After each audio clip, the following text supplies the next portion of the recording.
તો 2 દિવસ બાદથી જ કાતિલ ઠંડી માટે તૈયાર રહેજો। ઠંડી અંગે હવામાન નિષ્ણાંત અંબાલાલની આગાહી છે। ઉત્તરાયણથી ગુજરાતમાં ઠંડીનું જોર વધી જશે। ઉત્તર ગુજરાત કચ્છમાં ઠંડીનું જોર વધુ રહેશે અને કેટલાક ભાગમાં પારો 10 ડિગ્રીએ ગગડી શકે છે। ઉત્તરાયણ પર ઠંડા પવનો પણ ફૂંકાઈ શકે છે।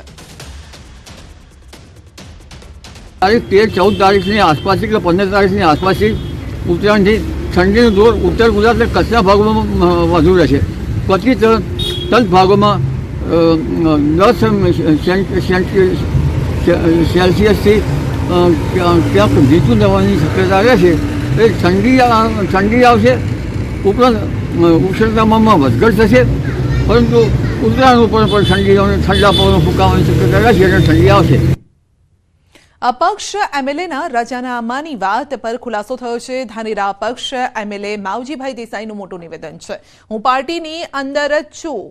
માવજીભાઈ પાર્ટીના એક સેવક તરીકે કામ કરું છું તેવું તેમનું કહેવું છે અને રાજીનામાની વાત પર માવજીભાઈનું સૂચક નિવેદન આડકતરી રીતે સ્વીકારું છે કે ધારાસભ્ય તરીકે ચાલુ જ રહેશે।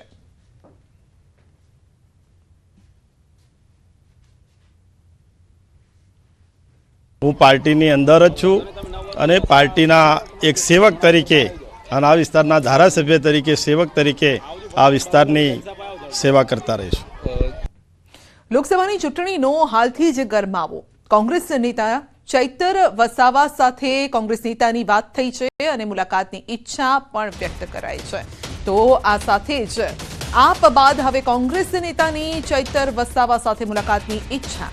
ભરૂચ સંસદીય બેઠક પર ચૈતર વસાવાની આપની જાહેરાત બાદ કોંગ્રેસ નેતા સંદીપ માંગરોલાએ જેલમાં ચૈતર વસાવાને મળવાની મંજૂરી માંગી। જો કે તેમને હજુ મંજૂરી મળી નથી અને તેમણે ભાજપ ઉપરાંત આપ પર પણ પ્રહાર કરતા કહ્યું છે કે આપ નેતા ભરૂચ બેઠક પર મતોનું ધ્રુવીકરણ કરવા માંગે છે। એટલું જ નહીં, પ્રદેશ કોંગ્રેસના મહામંત્રી સંદીપ માંગરોલા ચૈતર વસાવાના સાથની પણ માંગ કરી રહ્યા છે। ભરૂચ લોકસભા બેઠકને લઈને આમ આદમી પાર્ટીના સંયોજક અરવિંદ કેજરીવાલજીએ ગઠબંધનના નિયમોની વિરુદ્ધ જે જાહેરાત કરી અને એની સામે અમે જે વાંધો રજૂ કર્યો છે એમાં ભારતીય જનતા પાર્ટીને કોઈ લેવા દેવા નથી। ભરૂચ લોકસભાની તો આમ આદમી પાર્ટી એ કોંગ્રેસ અને આમ આદમી પાર્ટીનું સાથેનું બીજી અનેક પાર્ટીઓનું જે ઇન્ડિયા ગઠબંધન છે અને એ ઇન્ડિયા ગઠબંધનની અંદર જે નિર્ણય થશે એ અમને માન્ય રહેશે। પરંતુ ભરૂચ લોકસભામાં ફરી હું રિપીટ કરવા માગું છું કે આમ આદમી પાર્ટીનો કોઈ જનાધાર નથી અને જે રીતે ભારતીય જનતા પાર્ટીને સરળ થાય રસ્તો એના માટે આદિવાસી મતદારોનો જે વિભાજિત કરવાનું કાવતરું છે એનું કાવતરાનો ભોગ આદિવાસી યુવાન ઉભરતા નેતા તરીકે ચૈતર વસાવા નહીં બને એના માટેનું મારું એમનું સૂચન છે અને એટલા જ માટે ચૈતર વસાવાને પણ મળી અને આદિવાસી મતદારોમાં વિભાજન ન થાય એવી કોઈ પ્રવૃત્તિ તમારા મારફત ન થાય એવી વાત હું એમને પહોંચાડવા માગું છું। તમામ લોકો એક થઈને કોંગ્રેસના પ્લેટફોર્મ પર આવીને ઉમેદવાર ગમે એ હોય તમામને માટે કોંગ્રેસના દરવાજા ખુલ્લા છે। વડોદરાની એમએસ યુનિવર્સિટી ફરી વિવાદોમાં ઘેરાય છે। એમએસયુના પ્રોફેસર સમીર શાહ વિવાદમાં આવ્યા છે। એબીવીપીના આવેદનની પોસ્ટ સોશિયલ મીડિયામાં શેર કરી હોવાનો આક્ષેપ છે। વિદ્યાર્થીઓના ગ્રુપમાં પોસ્ટ શેર કર્યાનો આક્ષેપ। એનએસયુઆઈએ પોલિટેકનિક કોલેજ ખાતે દેખાવ કર્યા।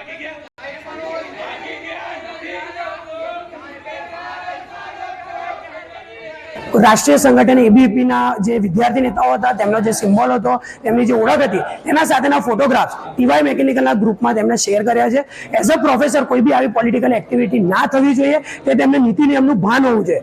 અગાઉ પણ આ જ પ્રોફેસર આવી બધી વાતોમાં વિદ્યાર્થીઓ સાથે પાર્શિયાલિટીની વાત હોય ત્યારે આ સરનું નામ આગળ આવતું રહ્યું છે। આજે એનએસયુઆઈ દ્વારા ઉગ્ર આંદોલન કરીને ડીન સરને અમે આવેદન આપવામાં આવ્યા છે કે જે બી આવા પ્રોફેસરો છે, જે બી આવી એક્ટિવિટી કરી રહ્યા છે અને જે બી કોઈ સંગઠન માટે પોલિટિકલ એજન્ટ તરીકે જે કામ કરી રહ્યા તેમને તાત્કાલિક ધોરણે સસ્પેન્ડ કરવામાં આવે। અને જે ડીડીસી નો સિલેબસ આવે એ પ્રમાણે ફિઝિક્સ, કેમેસ્ટ્રી, મેથ્સ હતું એટલે મેં કહ્યું કે ભાઈ એ તૈયાર કરજો। પછી 2 દિવસ પહેલા આવો કોઈ મેસેજ આવ્યો, મને તો ખ્યાલ નહીં આ એબીવીપી છે કે શું છે, તો મેં જસ્ટ છોકરાઓને કર્યું। એ કોઈ ઓફિશિયલ ગ્રુપ નતું, ટીવાય મેકેનિકલનું હતું, છોકરાઓએ મને એડ કર્યો હતો। એટલે મેં જસ્ટ શેર કર્યું કે ભાઈ ફાઇનલ યરના સબ્જેક્ટ પણ પૂછાઈ શકે તો તૈયારી કરજો. એટલે મેં જસ્ટ છોકરાઓને શેર કર્યું. મારા ધ્યાનમાં આવ્યું એબીવીપી છે એવું મેં મેસેજ ડિલીટ બી કરી દીધો અને મેં ચોખવટ બી કરી કે ભાઈ ફોરવર્ડેડ હેઝ રિસીવ. અમરેલીમાં કૂવામાંથી 3 મૃતદેહ મળતા ચકચાર મચી છે. લાલાવદર ગામમાંથી મળ્યા છે મૃતદેહ. ખેતમજૂરી કરતા 3 વ્યક્તિના મૃતદેહ મળ્યા છે. ફાયર વિભાગની ટીમે 3 મૃતદેહ બહાર કાઢ્યા અને સાંસદ નારણ કાછડિયા પણ ઘટનાસ્થળે પહોંચ્યા છે. હવે આપઘાત છે, હત્યા છે, તેનું કારણ હજુ પણ અકબંધ છે. આ અંગે તપાસ ચાલી રહી છે. તો કૂવામાંથી 3 મૃતદેહ મળ્યા છે. કોના મૃતદેહ છે, કઈ રીતે કૂવાની અંદર પહોંચ્યા તે અંગે હાલ તપાસ ચાલી રહી છે. વધુ અપડેટ મેળવીશું સંવાદદાતા રાજન કડિયા પાસેથી. જી રાજન, 3 મૃતદેહ મળી આવ્યા છે. કોના મૃતદેહ છે અને આત્મહત્યા છે, હત્યા છે, આ અંગે તપાસમાં કોઈ ખુલાસો? સંધ્યા, જે 3 મૃતદેહો મળ્યા છે એ પરપ્રાંતીય ખેત મજૂરોના મૃતદેહ છે અને તેમાં 2 મહિલા અને 1 પુરુષ છે. અત્યારે પ્રાથમિક વિગત એવી છે કે પતિ પત્ની અને મૃતક મહિલાની બહેન આ 3 વ્યક્તિઓ લગભગ 2 દિવસ પહેલા કૂવામાં પડી ગયા હોવાની જાણકારી છે. આજે તેમના મૃતદેહો બહાર કાઢવામાં આવ્યા છે ફાયરની મદદથી અને પોલીસ સમગ્ર ઘટનાની તપાસ કરી રહી છે કે આ કયા કારણોસર આ ઘટના બની. અત્યારે હાલ પણ પોલીસ કાફલો ઘટના સ્થળે છે ને મૃતદેહોને પીએમ અર્થે મોકલવામાં આવ્યા છે. સંધ્યા, ખબર કેવી રીતે પડી કે કૂવામાં મૃતદેહ છે? કોની જાણ થઈ પહેલા?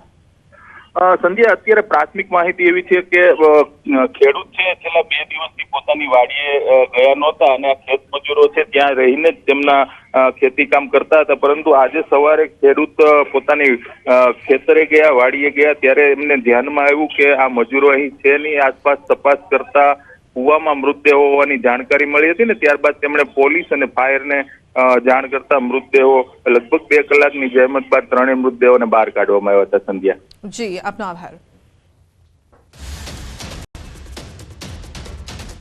અમદાવાદમાં ફાયરિંગના લાઈવ દ્રશ્ય કેમેરામાં કેદ થયા છે. 2 થી 3 રાઉન્ડ ફાયરિંગનો બનાવ બન્યો છે. ચાંદખેડાના તપોવન સર્કલ પાસે આ બનાવ બન્યો છે. અમદાવાદમાં ફાયરિંગનો વિડીયો વાયરલ થયો છે. ફાયરિંગના બનાવમાં કોઈ જાનહાનિ નથી થઈ. પોલીસનો કાફલો પણ ઘટના સ્થળ પર પહોંચ્યો. ફાયરિંગ કરનાર કોણ હતો અને તેની ઓળખ હજુ પણ નથી થઈ. ફાયરિંગ કરનાર સામે પ્રતિકાર કરતો શખ્સ કેમેરામાં કેદ થયો છે. ફાયરિંગ કરનાર સામે પથ્થર મારી પ્રતિકાર કર્યો છે અને કયા કારણસર આ ફાયરિંગ થયું છે તે અંગે તપાસ ચાલી રહી છે. તો સીસીટીવી સામે આવ્યા છે અને જેમાં એક શખ્સ હાથમાં ગન લઈને ફાયરિંગ કરી રહ્યો છે તે દ્રશ્યો જોવા મળી રહ્યા છે. 2 થી 3 રાઉન્ડ ધડાધડ ફાયરિંગ કરવામાં આવ્યું છે. તો ચાંદખેડાના આ દ્રશ્યો છે. ફાયરિંગના લાઈવ દ્રશ્યો આપ જોઈ શકો છો. અમદાવાદના ચાંદખેડા વિસ્તારના દ્રશ્યો છે અને એક વ્યક્તિ ફાયરિંગ કરી રહ્યો છે.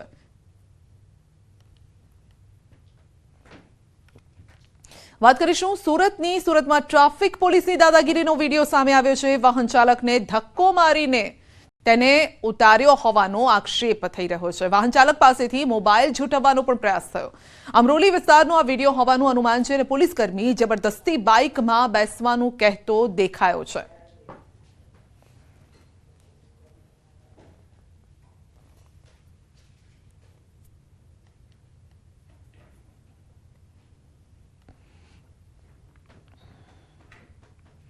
પોલીસ સામે ફરિયાદ જો કરવી હોય તો તેના માટે એક નંબર જાહેર કરાયો છે અને આ નંબર છે 1449. હેલ્પલાઇન નંબર પર કરી શકાશે ફરિયાદ.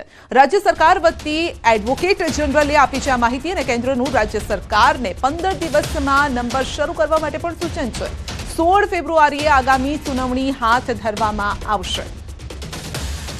ફરી આપણે જણાવી દઈએ કે પોલીસ સામે ફરિયાદ માટે નંબર જાહેર કરવામાં આવ્યો છે અને આ નંબર છે હેલ્પલાઇન નંબર 1449.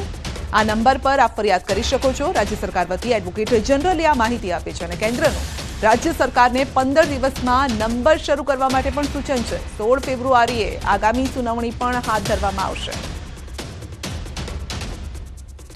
નવસારી મકાનમાં કાટમાળમાંથી સોનાના સિક્કા નીકળવાનો મામલો. નવસારી એલસીબીએ અલીરાજપુર સેશન્સ કોર્ટમાં પીઆઈ અને 3 પોલીસ કર્મચારીઓની પૂછપરછ માટે અરજી કરી હતી. સોનાના સિક્કા પ્રકરણમાં નવસારી એલસીબી અત્યાર સુધીમાં 6 આરોપીઓની ધરપકડ કરી છે. કથિત રીતે સોનાની લૂંટ ચલાવનાર એમપી પોલીસના પીઆઈ 3 પોલીસ કર્મીઓ વિરુદ્ધ કાર્યવાહી કરી છે. આરોપીઓને ટ્રાન્સફર વોરંટ નવસારી લાવવામાં આવશે.